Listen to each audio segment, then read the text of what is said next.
Let's pray. Father, we thank you for your work in the life of Abraham. And I thank you that it's not about Abraham performing right that enables things to happen, but it's your amazing work with Abraham that brings about something new on the earth. And I thank you that you are the one who knows what you've called us to do, and you know how to lead us in it, and you know how to teach us what we need to know so that we can walk with you and see the fulfillment of what you promise in our lives. And I thank you that all the hard work you do, and we learn how to walk in that. And I give you glory. And I ask, Father, that you'd open our ears to hear what you want to say to us tonight through the life of Abraham. I pray, Father, that that your life and your spirit will be with us, and we'll allow you to talk through passages, some of which we've never read before, some of us we might be really familiar with.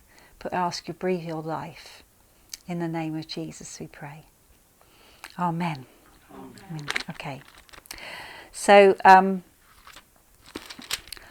first of all, quick recap of the story so far.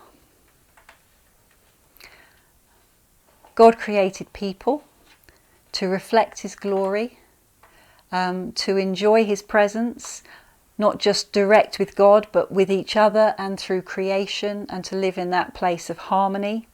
We had a quick look at all the abundant blessing that was what God intended and created for us, and what was his heart for us to enjoy. And then last time we met, it was a bit less happy, shall we say, and we saw how Adam and Eve chose to not trust God, and to think perhaps he was having something against them, and reached out to get hold of things for themselves, and consequently lost that life that they had enjoyed in God. And we ended at Genesis 3 with them being banished from the presence of God, and as I explained last week, holiness. God is holy. He is gracious, he is kind, he is generous, he is merciful, but he is also holy, and holiness and unholiness cannot dwell together. The second thing that makes the challenge for God even greater is that he's given us free will. God really honours our free will. And that means that the work that God's now going to do in his creation requires our cooperation. But he's not going to force it, he's not going to make it happen. What we find that God does as we move on through the Bible is that he very gently woos his people back to him. I think George said that last week. It's that we're now looking at the process of how is God going to draw his people back to himself so that his purpose is not thwarted, because it isn't thwarted. And so we looked very briefly at the Genesis up to chapter 11, and basically it just got worse and worse and worse and worse. When we get to the middle of chapter 11, it's like there's been, up to that point, it's called, perhaps you could call it prehistory. It's the broad brushstrokes of the basic things that we need to understand about who God is, who we are, what's gone wrong, and what's now happening on the earth. And then when you get to the middle of Genesis 11, after the Tower of Babel, it's like if you imagine watching a movie and it starts off with, I don't know, sometimes you watch a movie and it starts off looking at a whole city or something, and then it pans into a particular person doing a particular thing, and that's very much what you've got halfway through Genesis 11. It's been doing these amazing stories that are sort of almost well, I was going to say biblical, biblical, and then it homes right down to one particular family and what they're doing, and their very, if you like, daily life. And you get quite a different focus on normal people having daily life. It's one of the things I really love about the Old Testament, is that it is full of stories. It's full of stories about people doing all sorts of things. Some things they're doing are very sad. Some things they're doing are amazing. Some things they're doing are really stupid. Some things they're doing, I mean, there's just everything. And there's, I don't know, there's quite a lot of, I always think it's quite funny because it's not a book about people who get everything absolutely right. And I've said this before, but the way I used to do Bible study, the way I was brought up, if you like, to do Bible studies, we'd study a character and we'd make a list of all the things that they did right. And it would be like, oh, if I can do all those things, then God will bless me or God will use me. But actually, I don't think that's the point of the Bible. It's much more about people who do lots of very human things, and despite their flaws and their failings, God still manages to do amazing stuff through them because of how merciful and gracious God is, but also because what God's looking for is if he can find faith in somebody's life, faith in him, he can work with that. And it doesn't have to be a lot of it. It doesn't have to all be perfect. And you see it again and again and again in the Old Testament. Even the most amazing men of God who do all sorts of incredible things are flawed and are human. And God is able to work through them, not because their performance was perfect, but because their heart before God was one that God could work with. They were open to him. They were willing to respond to him. And so when we get to Abraham, what we're looking at is we're now going to look through the Old Testament very briefly at step by step how God teaches his people one step at a time the things that are the fundamentals that they need to know and learn in order to walk with him and ultimately to receive God's restoration in Christ. Okay, so and what's interesting is that God spends hundreds of years teaching his people one thing at a time. He doesn't give them the whole Old Testament just like that. He spends at least 1,000 years, more than 1,000 years, one generation after another, teaching them the main things that they need to know. And the points we're going to look at are what's called the covenants, because each time there's a covenant, God is revealing something about himself in a world that's lost who he is, that's forgotten who he is, if you like. That clear-sightedness of who he is has gone. So what God does is, when you were in Genesis 3, there was a word from God to Adam, which was, you can eat of any tree. We always think of it as a command not to, but actually most of the command was you can do whatever you like, you can eat whatever you want, but not that one fruit. And Adam and Eve, by choosing to act according to a different voice, an alternative voice that was not God's voice, they, if you like, I suppose the Old Testament might use the phrase, strayed from God's purposes. And consequently, Whereas Adam and Eve, like Alison was saying earlier, or Ali, I called you Alison, you haven't done anything wrong. Ali was saying earlier, whereas they were enjoying the perfect presence of God and then chose, if you like, not to move away from that.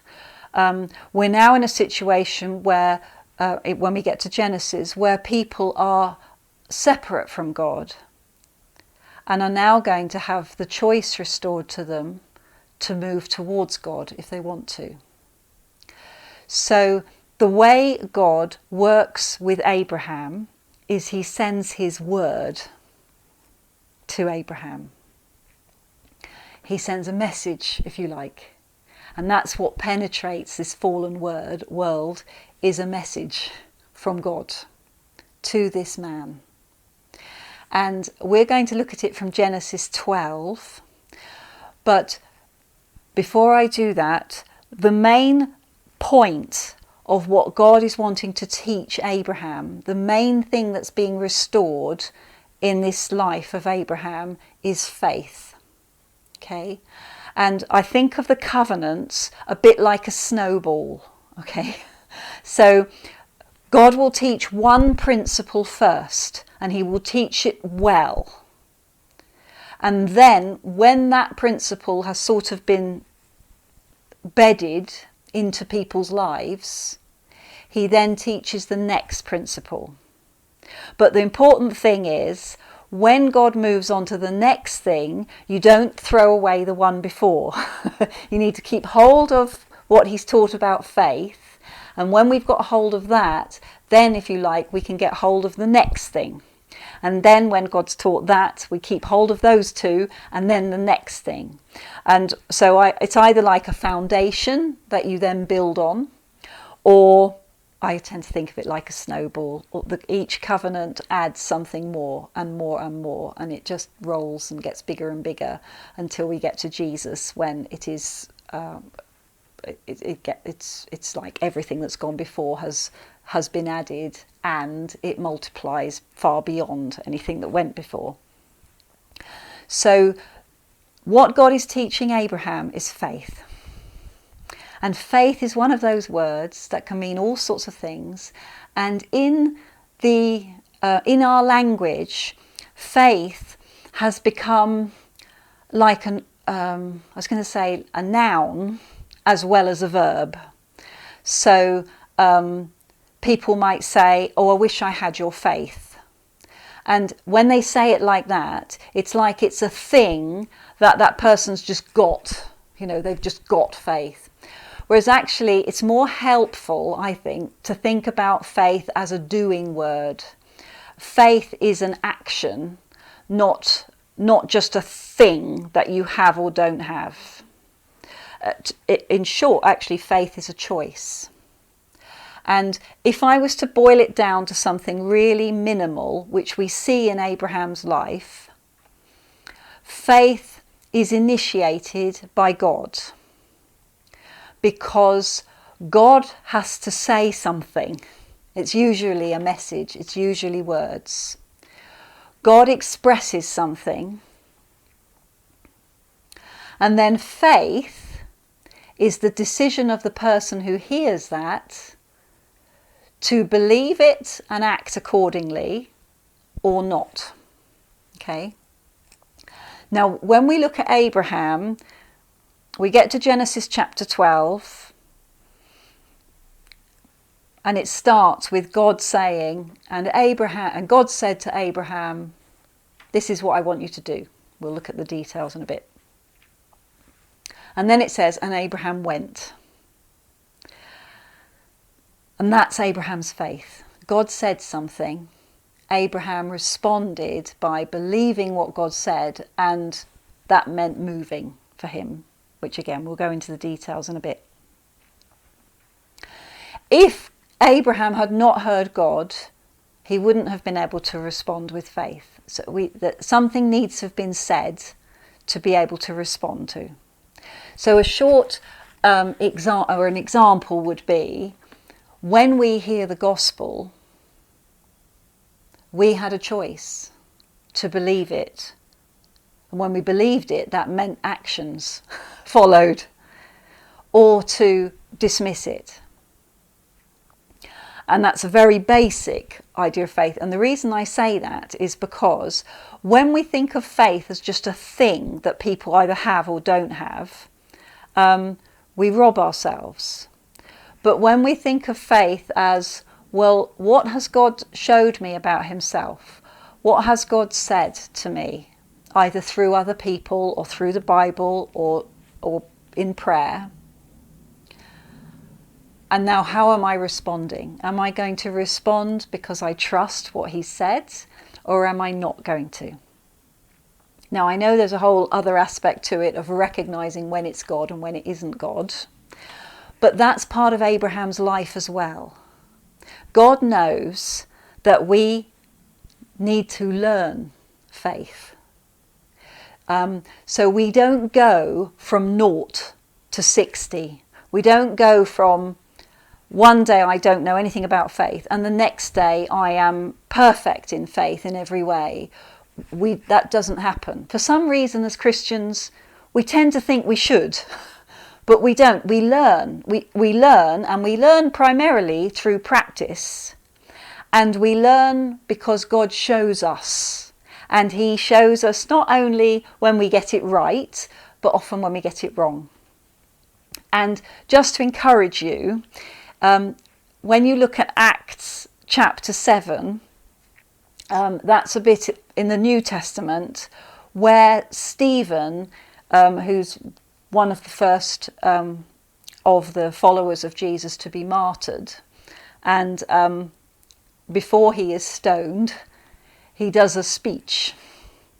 And he's talking to people who are Jews. So he starts the speech by talking about God and how he's worked with the people of Israel all through his life.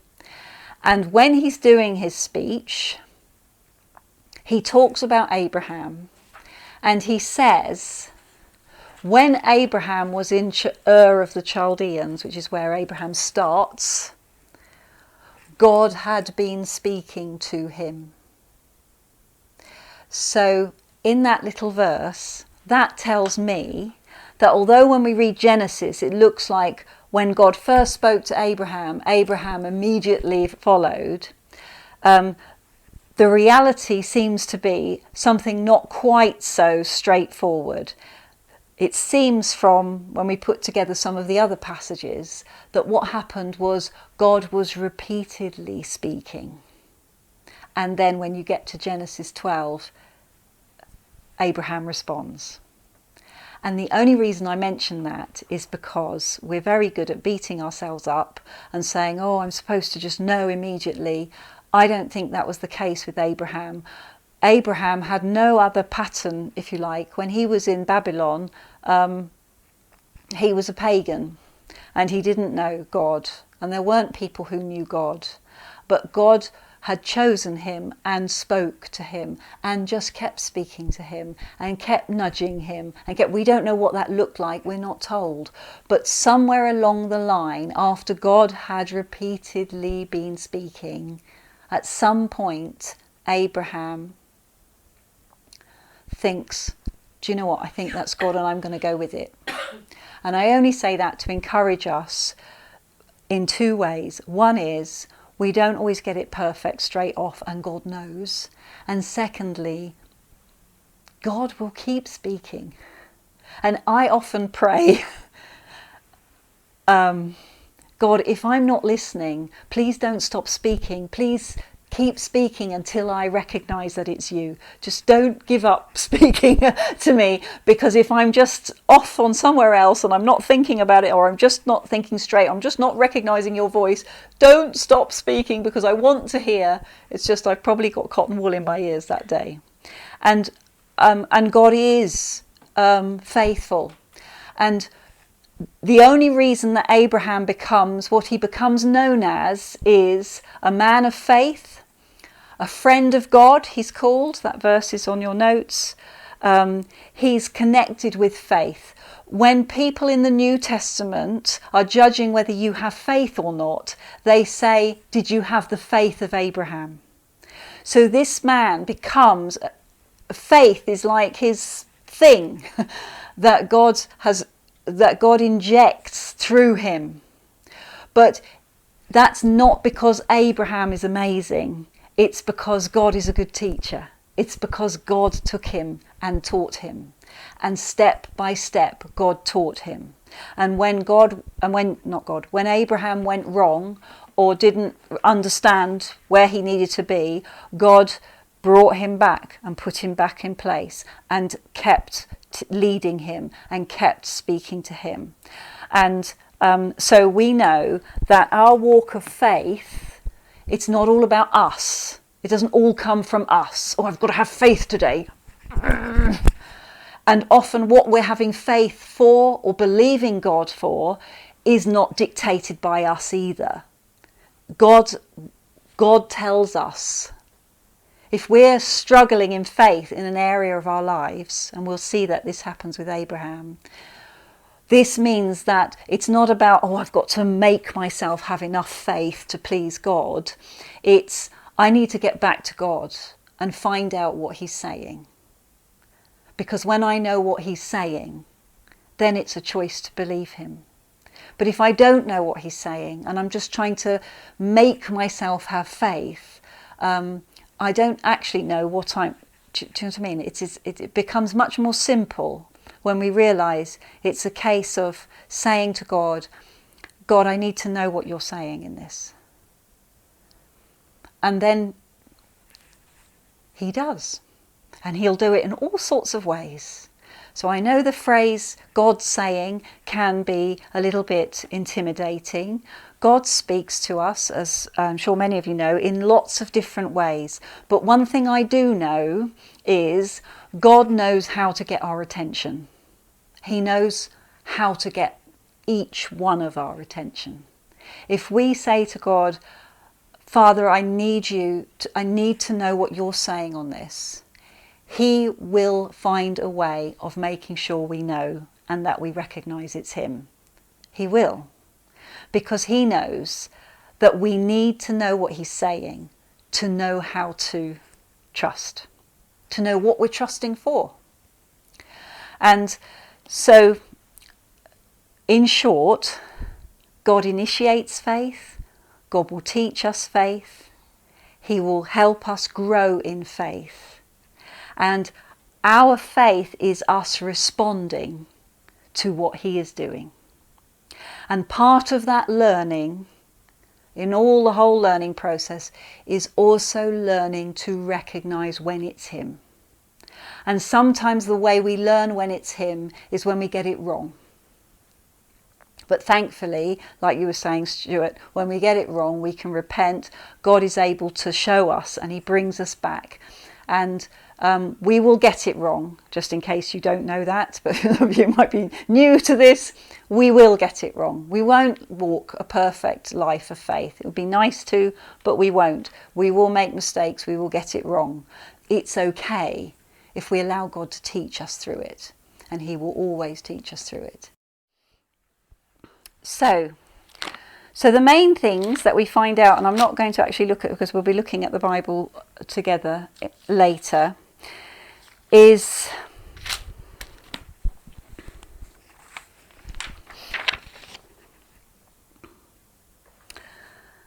Abraham hears or somehow knows that he thinks God is speaking to him. And when we get to Genesis 12, that's when he responds. And if we look, you might be aware of what he says, or you might not, but if you look in Genesis 12, this is the beginning of Abraham and God. God says to Abraham in Genesis 12, "Go from your country and your kindred and your father's house to the land that I will show you, and I will make of you a great nation, and I will bless you and make your name great, so that you will be a blessing. I will bless those who bless you, and him who dishonours you I will curse, and in you all the families of the earth shall be blessed."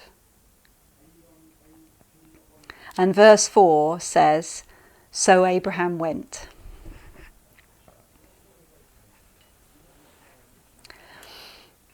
As the Lord had told him, and Lot went with him. So in Hebrews, when it talks about this, it says Abraham went not knowing where he was going. And I mention that again because that is often how the life of faith is like. We sort of know what God is saying and we're going with it, but we have no idea how it's going to work out, what it's going to look like. We don't have a plan. We don't have 5 years all worked out. We just know this is the step I need to take. And Abraham also, he did not know all the answers. He just knew the step in front that he needed to do, which was to go. And then he went to, and as he went, he was trusting that God will show him where exactly he needed to go. And how, you can't sit down and work out how you're going to bless all the families of the earth, can you? It's like, that's a massive promise. Something you could not possibly work out. But that's not for Abraham to work out. All he needs to do is do the bit that God's telling him to do, and the other bits are God's responsibility. So most of what Abraham says is promise. And I've put on your sheets, there's 4 main areas of promise that God gives Abraham, which is he promises Abraham descendants, he promises Abraham land, he promises Abraham blessing and to make his name great. And he also promises that he will bless all the peoples of the earth through Abraham. And most of God's teaching Abraham faith revolves around him having children and him possessing the land. So the blessing part, that's up to God, if you see what I mean. And blessing all the peoples of the earth, well, that's just gone beyond anything can work out. So you find that when God speaks to Abraham, he says to him, this is what I want you to do. And as a consequence, when you respond to me, this is what will follow. And so God gives the word, but only we can respond. We can respond yes or no, or I don't know. Can you just be a bit clearer? But at some point, we have to make a choice and say, I'm just going to go with this and trust it's God. And very rarely do we know, this is absolutely, I know for certain, this is absolutely God. Sometimes we do. Very often we're kind of 90% sure that we think it might be, it keeps coming up. I think I need to respond to this. And then when we respond, that's when it tends to be confirmed or not confirmed. Because there is always a bit of mystery, otherwise it wouldn't be faith. So we don't get... So I always remember a scene, not that I'm recommending Father Ted, but I always remember a scene in Father Ted where they're like, what we need to know is we need to know what God is saying to us. And so he said, I'm going to leave this pad and pen out and God's going to say something in the morning. And it's very rarely like that. And I used to say, you'll never find it written in the sky. But then I heard somebody gave a testimony and literally it was written in the sky for her. So sometimes that does happen. But most of the time, we somehow, it's important that we're reading the word, that we're spending time with other Christians, that we're kind of seeking him. And you find that you just begin to recognize, and it's the same feeling when you gave your life to Jesus. Somehow you knew there was something you needed to respond to. So every single one of us have responded in faith to something that we have somehow recognized that it was important to respond to. And we did. And And that's what it feels like. Sometimes it feels like a nudge within. And again, people sometimes say, oh, I don't really hear God. If you're about to do something that the Holy Spirit is not happy about, you know, don't you? You just feel deep discomfort. And then your brain kicks in and says, oh, don't be so silly, it's all right, whatever, whatever. But somewhere inside you're like, no, something's not right. That's how God speaks to us. And we all know that. Yeah, it's something within. And it's a little bit different for every one of us because we're all God's children. God speaks to us in unique ways. But when we begin to learn when it's Him, and very often God will teach us with small things to begin with, tiny little things. Like we might get a sudden feeling that we need to phone somebody, and quite often our head kicks in and goes, oh no, I'm sure that's not right, I'm sure I'm just being silly or whatever. And then a couple of days later we meet the person and realise that actually on that day it would have really helped them to have heard from us. Yeah. And it's like, and then we say, oh God, I'm so sorry. My head just persuaded me that it wasn't you. But that's the way God shows us. Oh, next time you get that sense, trust it, maybe trust, maybe respond. And these are all, there's so many ways that God just teaches us personally. Your Holy Spirit is your personal trainer, if you like, who's going to lead you into all truth. He's inside you, which is why very often you don't get the message from outside. You might get it from a person might speak it, but it will be the witness inside that makes you think, oh, that was God. And we learn it step by step, and He will teach us that. And Abraham is our pattern for faith, because God taught Abraham faith. And he did it. And one of what we're going to look at today is we're going to look at how God, when you break down the life of Abraham, what you will find is God speaks, Abraham responds. God says something back, Abraham responds. Abraham does something, God responds. Abraham does something, it all goes really quiet. God says something, Abraham responds. And there's like this constant conversation between the two of them that's going on. Sometimes Abraham thinks he knows what God's saying or responds to something that's not God, and he might get himself in a bit of a muddle, so we say. But then God knows that he's learning and brings him back. And God is all the time, if you like, gently nudging Abraham and teaching him and showing him bit by bit how to walk with him. And you find that as Abraham practices that, and his whole life becomes the promise of God to him. As he responds, the more he responds, you find the more established the promise gets. It's like God is putting his word into Abraham. Every time Abraham responds positively to what God has said, every time Abraham cooperates with what God is saying, each time that word of promise is getting more and more established in Abraham.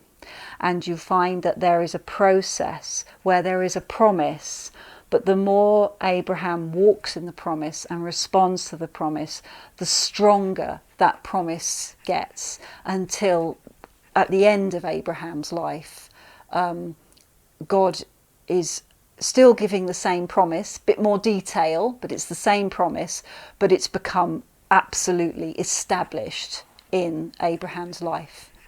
And I've used in my message, it might look a bit heretical, but I've used in my notes, Abraham becomes the Word made flesh.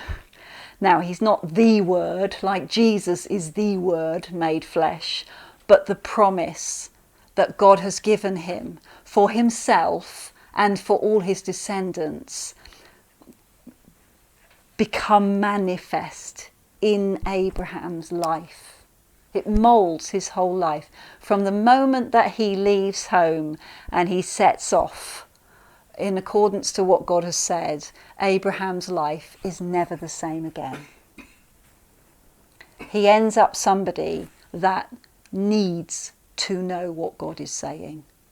Otherwise, he hasn't got any direction. And that's what happens to us when we start to respond to God and listen and respond and listen and respond, and then go off and get it wrong, and then realise, because the Holy Spirit's on our case until we get back on, and then it's all right, so we go on again. And the Holy Spirit does promise to do that. It's part of his promise to us that he will let us know when we're off track. He gets very noisy and loud when we're off track, and or sometimes he's gently calling us, but he's repeated. I remember somebody who trained me used to say the Holy Spirit can be like a nagging auntie. When the Holy Spirit wants to tell us something, he will just be on our case and on our case and on our case. And sometimes we know that God is speaking to us when we find that all we're doing is arguing about why we can't possibly do the thing. And it's like, oh, hang on, I'm having a big argument. That must be because I'm sensing something and I'm not realising what it is. So we can trust him to make his purpose known to us, and to make each step known to us, and to teach us faith. And as we walk in that, we become people who are actually dependent on that, knowing that we're where he wants us to be. So I think that's everything about Abraham. They're all there. And I've also in my notes, sometimes I've said God and sometimes I've said Yahweh. Yahweh is the Hebrew word for God.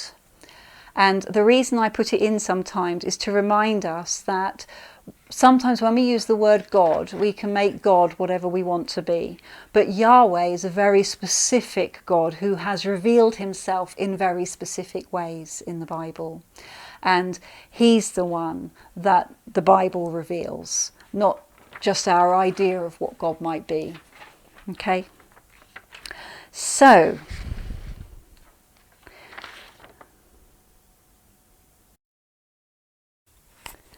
for those of you who are listening and weren't at the session we had here, after my talk that I've just done, which was really an introduction outline, as a group we looked at the life of Abraham from Genesis 12 to Genesis 22.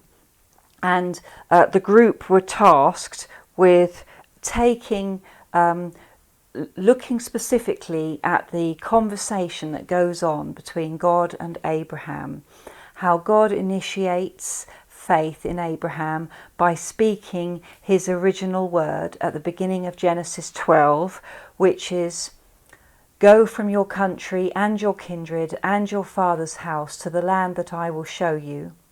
And I will make of you a great nation, and I will bless you and make your name great, so that you will be a blessing. I will bless those who bless you, and him who dishonours you I will curse, and in you all the famines of the earth will be blessed," which is in Genesis 12, verses 1 to 3. And how God speaks by initiating the process. And then we looked at how Abraham responds. And all the way through Abraham's life, we were just pulling out from the story what was going on between God and Abraham, what God said and when he said it, because there were gaps of time between each episode, what Abraham did in response, and sometimes what Abraham did and what God did in response to keep him on track on the purpose that God had. And I'm just going to highlight a few things from these passages that came out in that exercise that we did together as a group. And first of all, it was to note that although God gave a promise to Abraham, the promise that he gave was to bless all the families of the earth ultimately. So God is doing something amazing in Abraham's life, but it's not just about Abraham. This is the first step in God wanting to restore blessing. And remember, that was a word that was very important in Genesis 1 and 2. God is wanting to restore blessing to all peoples on the earth. And Abraham's response in Genesis 12, as we've already seen, is Abraham went. And he didn't know where he was going. That's in Hebrews 11 tells us that he didn't know exactly where he was going. And that's very often the case when we walk with God. We don't always know all the details about where we're going. And he kept going. And then there comes a point where you will see in chapter 12, verse 7, that when Abraham gets to a particular place, God appears to him and says, "To your offspring I will give this land." And it's like what God has done is Abraham set out, not really knowing where he's going, but when he gets to the place that God has in mind, God confirms, "This is the place, Abraham." And again, Abraham responds and says, and he builds an altar to the Lord there. And the land and this toing and froing between Abraham moving around the land and God responding or shepherding him to where he needs to be, between them, it's God that oversees Abraham's faith and ensures that he gets to and stays where he needs to be. And again, this is really encouraging for us because we see so often faith as being something we've got to try and work out on our own, but it's not. Faith is intimately connected with God. He is the one who wants us to walk in faith and is able to shepherd us and guide us and keep us in the right place. So when Abraham journeys on and ends up in a place that's not the land that God has for him, things start to change. You see this at the end of chapter 12. He goes down to Egypt. He gets afraid. He's afraid because of the famine, which is what leads him there. And then Pharaoh, because of the beauty of his wife, takes Sarah into his harem, which is a bit of a disaster, really, because actually we don't know that yet. But Sarah is crucial to the promise and the purpose of God between God and Abraham. And so what happens is God afflicts Pharaoh with plagues, and as a result Pharaoh confronts Abraham and kicks him out. So basically what happens is God contrives the situation so that Abraham is kicked out of the wrong place and heads back up to the right place again. And you see in chapter 13, Abraham went up from Egypt, and he and his wife and all that he had, and Lot with him, into the Negeb. So he's moving back towards the right land. And we continue. I'm not going to go into all the detail of what goes on, but you find in Genesis 13 there's a period where Lot and Abraham, because they've got so much, which is interesting because God promised them blessing, they jostle together and they haven't got enough space together. So Abraham allows Lot to choose where he would like to go. And Lot, as we know, chose the valley of Sodom that all looked very lush and nice, and Abraham had the other part. And as soon as that is settled between him and Lot, again you find God coming to Abraham in 13 verse 14, reassuring Abraham, "Lift up your eyes and look from the place where you are, northward and southward and eastward and westward. For all the land that you see I will give to you and to your offspring.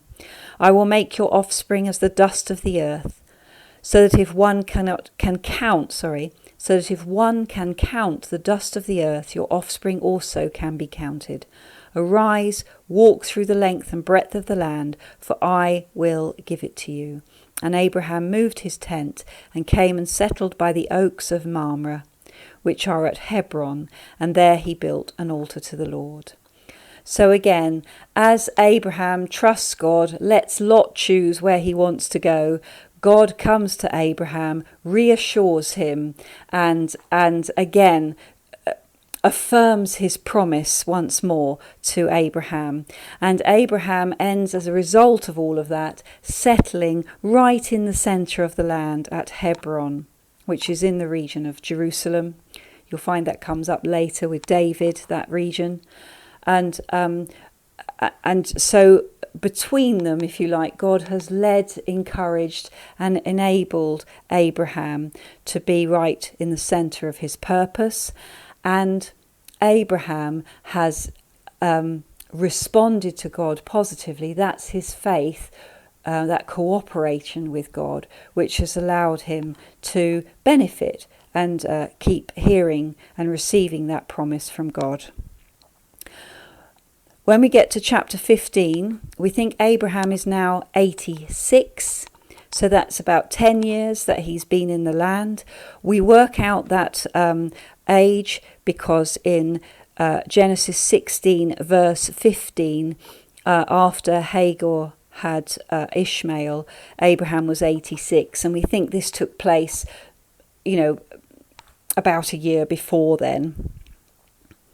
Again, Abraham has made a choice to trust the Lord and not receive riches from the king of Sodom at the end of chapter 14. And accordingly, God then comes to Abraham and once again affirms Abraham in the purpose and promise that he has for him. But here is a different conversation. Abraham immediately, you might say, moans to God and says, but God, you haven't given me any descendants, and so the heir of my house is going to be Eliezer of Damascus, somebody who is not Abraham's descendant. And again, this honesty of Abraham before God doesn't elicit anger from God. It elicits more reassurance from God. It actually enables God to, where Abraham is perhaps wavering a little bit or getting a little bit worried because of the time that's gone by, as he brings that worry to God, God speaks again into his life. And this chapter has got some beautiful promises from God. But the key part, which is quoted so many times in the New Testament, is in Genesis 15, verses 5 and 6. God's response to Abraham's worry is, he takes him outside and says, look toward heaven and number the stars, if you are able to number them. Then God said to Abraham, so shall your offspring be. And he believed the Lord, and he counted it to him as righteousness.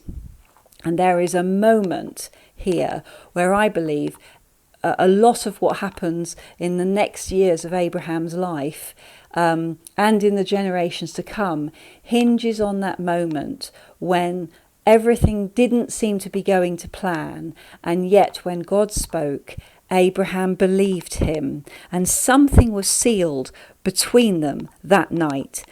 There goes on to be a covenant between God and Abraham, where God promises Abraham to know for certain that what's going to happen with his offspring.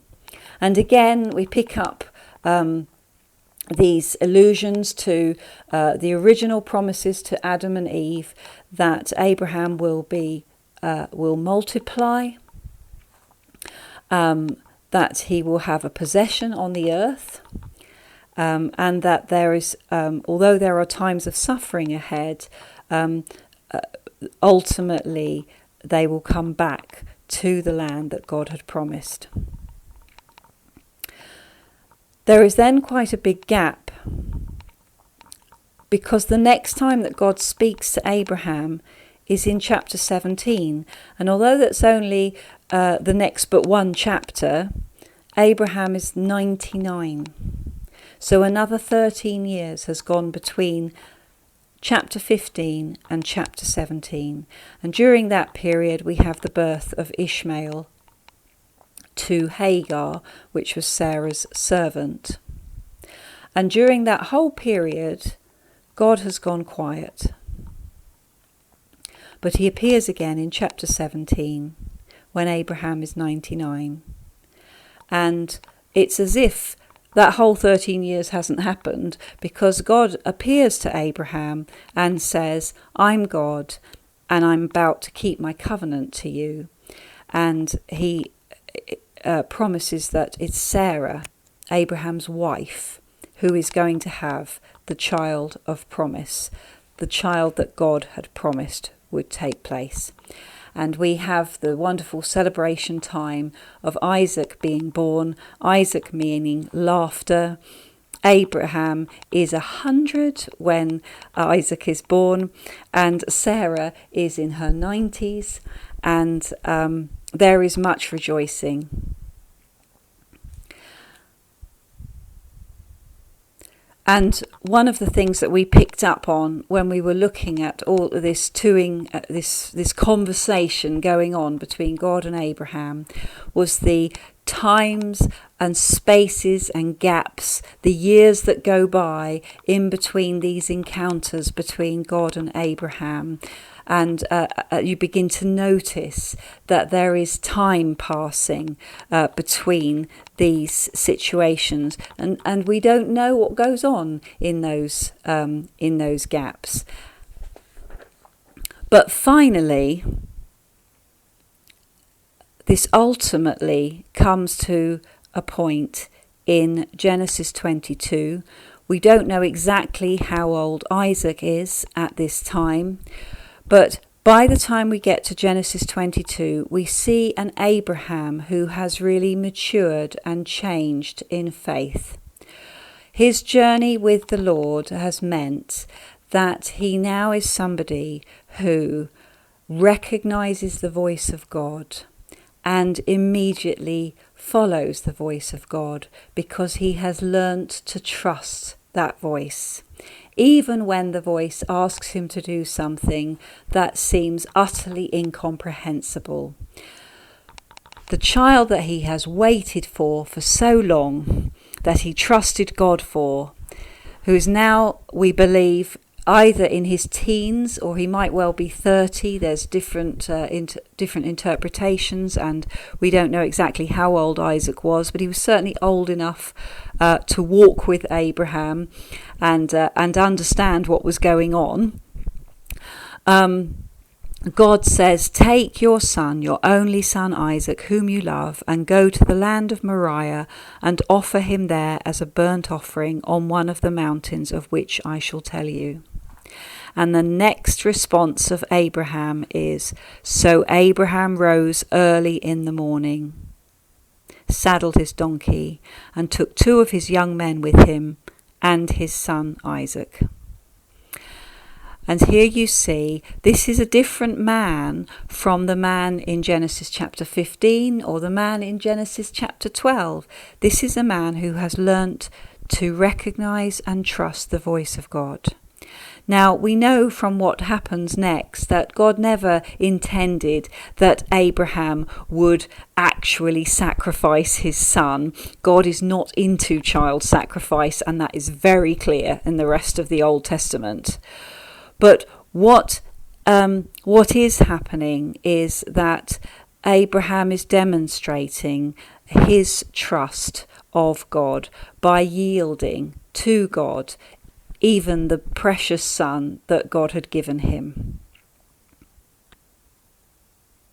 It says in Hebrews that Abraham believed that somehow God would bring Isaac back from the dead for him. Abraham has become somebody who trusts in the goodness of the God he has come to know over his years of walking with him. And we know, if you know the story, you'll find that what happens is just as Abraham is about to raise the knife to his son, God stops him and gives him a ram in the thicket that he can sacrifice instead. And then God gives Abraham this word: "By myself I have sworn, declares the Lord, because you have done this and have not withheld your son, your only son. I will surely bless you, and I will surely multiply your offspring as the stars of heaven and as the sand that is on the seashore, and your offspring shall possess the gate of his enemies, and in your offspring shall all the nations of the earth be blessed, because you have obeyed my voice." So you see, in this process between God and Abraham, Abraham has come to a place where he trusts the voice of God, regardless of what's going on around or even what he might think is reasonable. And this is the opposite attitude to that of Adam and Eve. Abraham has become one who trusts his God and recognizes his voice. And God honours Abraham because of that. And the result of Abraham's walking, of cooperating with God, of being open with God, of coming to God when he was frustrated, of allowing God to work in his life, is that God, that word, original promise of God, has now become deeply established in Abraham's life, so that God, who has nobody greater to swear by, swears by himself that that promise is a sealed deal. It is going to take place. It has come to fruition in Abraham's life. And again, just note from that promise echoes of Eden, the words of blessing, the multiplication. The land is very important because God's not just talking about spiritual stuff, but something that is rooted and established on the very earth that Abraham is standing on. And so we see the maturity of Abraham. And this is our pattern for our faith. This life of hearing God and responding to him, cooperating with him, allowing him to work his purposes in and through Abraham, is how Abraham becomes mature in faith. And our walk with God is very similar. Let's pray. Father, I thank you for Abraham and that he was one who responded to you. Thank you. And I thank you even more that, Lord, you did not give up with Abraham, but you pestered him until he recognized your voice. And I thank you that you led him so gently and so graciously and so insistently each and every time that Abraham responded to you, you continued to woo him and draw him ever closer. And I thank you that you call us just the same to be people of faith like Abraham, and that you know how to train us and teach us faith and to speak to us when we need to hear you. And I thank you that although we can't always pin down exactly how you're going to do that or exactly where we're going, we know the one we're following and that you are trustworthy. Amen.